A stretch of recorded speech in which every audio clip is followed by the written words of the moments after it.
Hey everyone, David Aragona here, taking a look at one of a couple of stakes races on Sunday at Aqueduct. The sixth race on the card is the Key Sense Stakes for New York bred 2-year-old fillies going 6 furlongs on the main track. And as we throw up the field for this race, I think we're going to have a standout favorite in the number 1 With the Angels. I set her at 3-5 on the morning line for this race. She has gone off at odds of 1-9 in her last couple of starts, with victories in the Joseph A. Jimma and the Maid of the Mist, both against fellow New York breds, sticking at the same class here, though she is facing a larger field, and she's met in those last couple of stakes victories. 8 rivals have signed on to take a shot against her here. None of them have run as fast as With the Angels, but she is drawn inside. As we take a look at the Timeform US pace projector for this Key Sense, there is quite a bit of speed in this race, and somewhat surprising to see on this pace projector. With the Angels is depicted back in 4th place. She is the number 1 chicklet, as horses like Shoot It True, Stone Smuggler, and Bam's Bliss Kiss are shown actually ahead of her on the front end. And there is plenty of speed in this race. I mean, all of those horses I just mentioned are coming out of victories or have run in races where they have been on the lead through some pretty quick fractions. And I imagine that's why With the Angels is shown behind them, even though she too has gone gate to wire in all 3 of her prior victories. She set some slower paces in her last couple of races. She's turning back in distance for a mile. So I think that's the reason why her pace figures are lower than those other 3 horses that I just mentioned. But she showed on debut that With the Angels does have the early speed to be forward, and she's pretty sharp from the gate typically. So I won't be surprised if she is able to get to the front end from that inside position. And speaking of With the Angels, let's take a look at her most recent victory in that Maid of the Mist that I was mentioning. She stretched out to the mile this day and was able to handle the distance, but perhaps not as visually impressive as she had been in her 2 prior victories, when she had won by margins of 11.5 lengths, 9 3/4 lengths in the Joseph A. Jimma.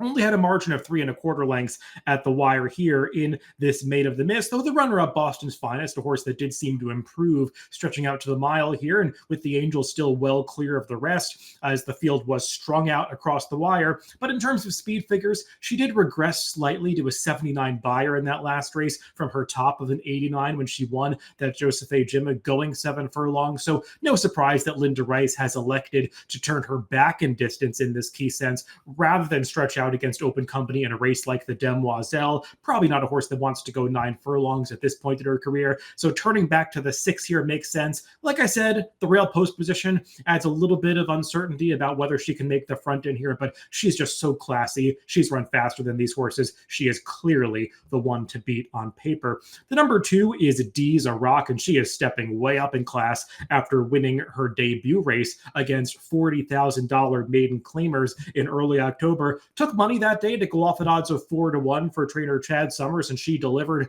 quick out of the gate, established the lead, and was able to draw away from that field in the stretch. But like I said, not facing a group that was anywhere near the class of the field that she's meeting on Sunday. The runner-up came out of that race to regress from a speed figure standpoint in her subsequent start. So D's a Rock is going to have to take a big step forward if she is to outduel a horse like With the Angels on the front end.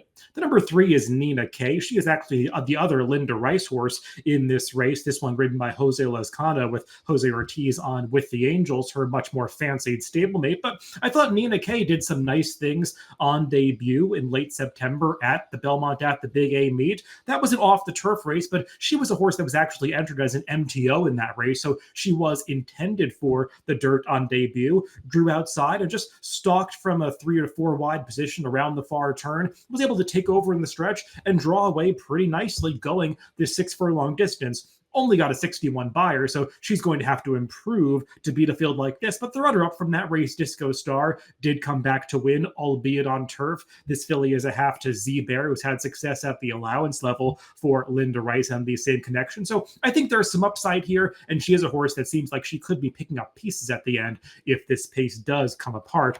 The number 4 is Voltalina. She actually has finished behind With the Angels in each of her last 2 stakes victories. This filly was a nice debut debut winner at Saratoga, going 7 furlongs, which can be a demanding distance for a horse making its first start, but she was very professional that day, getting the job done over a heavily bet Chad Brown favorite. Came back against With the Angels in those 2 stakes tries and was just no match for that foe. Did stay on nicely to be second, albeit beaten nearly 10 lengths by that rival in the Joseph A. Jimma. And then last time in the Maid of the Mist was just never really in position, got slightly steadied back coming out of the chute, and then took some awkward strides around the far turn, was awkward changing leads as they came onto the wire. Just didn't seem totally comfortable that day, not really maintaining her action that well. Maybe the mile distance had her getting a little bit tired. Now she's starting back to 6 furlongs, the shortest distance that she's ever gone, and she does seem like a horse that can be passing rivals at the end, but not sure that she possesses the brilliance to turn the tables on a horse like With the Angels. Number 5 is Bellicose, and she's actually switching barns for this race, making her first start for trainer Chad Brown after making her first couple of races for the Jeremiah Englehart barn. She was an impressive debut winner, went off at 6-1 that day, despite the fact that she had worked well coming into that debut event in the middle of July. It just seemed like a really precocious sort who was ready to fire on debut, was quick out of the gate, established the lead, got right over to the rail. That seemed like a day when you wanted to be down towards the inside at Saratoga, so maybe she was carried along a little bit by the track, but she finished up nicely to draw away by over 10 lengths. The connections probably got a little bit too ambitious next time, stepping her up in class against Open Company in the spinaway, didn't get away from the gate as cleanly, and just could never really get into position that day, was done fairly early. Now she's switching barns for this race. She's got a lot of early speed, but there's plenty of other fillies in this race that want to be forward as well, so I'm not sure what kind of trip she's going to work out. Her pedigree says that she's the kind of horse that was probably ready to fire her best shot on debut, and I'm not so sure there's going to be more progression here for Bellicose. The number 6 is Shoot It True. She is one of a couple of Wesley Ward trainees in this race. Actually, both of the horses that are entered here actually cross-entered on Saturday against males in a stakes event, also for New York bred. So we'll see which race these horses decide to go in. Shoot It True was an impressive debut winner at Keeneland all the way back in April of this year, then disappointed in her next start against males in the Kentucky Juvenile, got into an early duel that day and put away her pace foe, but found herself susceptible to some late runners in the stretch that day, ultimately fading to 4th. She's been off for a while since then, comes back off the layoff in this spot against the fillies if they decide to run here, has a lot of early speed, but Wesley Ward does take the blinkers off for this race, so maybe there'll be a change of tactics. Looking back at that most recent start in the Kentucky Juvenile,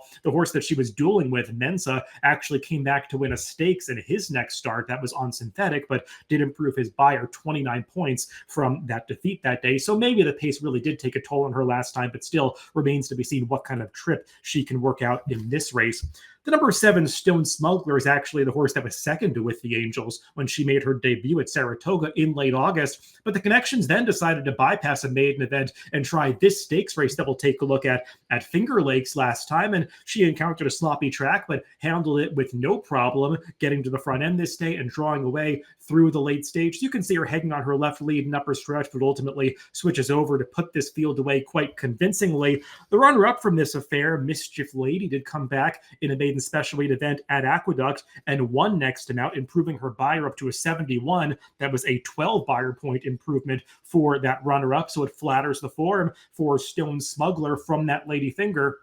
She's obviously going to have to improve again if she's to turn the tables on With the Angels, who beat her by nearly a dozen lengths on debut. But it does seem like she's heading in the right direction, and doesn't hurt that she gets Irad Ortiz back aboard on this day. The number 8 is Bam's Bliss Kiss. She is another one that has a ton of early speed, showed it in her turf debut when she set some enterprising fractions, got run down that day to finish 3rd, switched to dirt next time out for trainer David Duggan, and actually handled the dirt even better than the turf. Again, showing that good early speed, taking a 2.5 length margin into mid-stretch, was getting pretty tired in the final 1/8 of a mile, but did have enough left to hold on over Off Script, the same horse that Valtellina beat on debut. And Bernie on the Rose, who was 3rd, she came back to win her next start, improving her buyer figure 4 points. So I think it validates the form for Bam's Bliss Kiss on the dirt last time, but she's another one that's going to have to take a big step forward from a speed figure standpoint if she's to get on terms with this favorite, With the Angels. And then on the outside is Phoebe in Wonderland. She is the other Wesley Ward trainee in this race, another one that is coming off a significant layoff. We have not seen her since mid-May either, just like her stablemate. She made her debut at Aqueduct over a muddy track, going just 5 furlongs on debut. Did beat Males that day, facing New York breds. The runner-up out on bail has since turned into a pretty nice turf horse, though he regressed on dirt next time. Third place finisher Soon to Be King did come back to win with an improved buyer, but Phoebe in Wonderland didn't run that fast that day, looked like a precocious sort, hasn't really grown that much. I've watched some of her workouts for this race at Keeneland. It just seems like she really hasn't done as much developing as, let's say, her stablemate. So she's going to need to take a step forward from a speed figure standpoint, and a big one if she's to beat a horse like With the Angels. So let's throw up my picks for this Key Sense. This is a favorite that I am not trying to beat. I do have some questions about what kind of trip she'll work out from the rail with that speed drawn to her outside, but she doesn't strike me as a horse that necessarily needs the front end. And she also just has that good gate speed where she always breaks so alertly. I'm not too worried about the trip for a horse that just seems to have more natural ability than the foes that she is meeting on Sunday. I did Valtellina second, thinking that she's a horse that could pick up the pieces, but not sure that she's got the brilliance to turn the tables on With the Angels, who has beaten her twice in a row. So it's the heavy favorite for me in the Key Sense Stakes on Sunday at Aqueduct. Good luck if you're playing the races this weekend. Hey friends, you look like you're in need of a winner. If you enjoyed the great content right here, just click and subscribe right here and enjoy the great DRF.com Race of the Days, the phenomenal stakes previews, and so much more. Many of that content featuring me and my exceptional selections. Trust me, you won't regret it.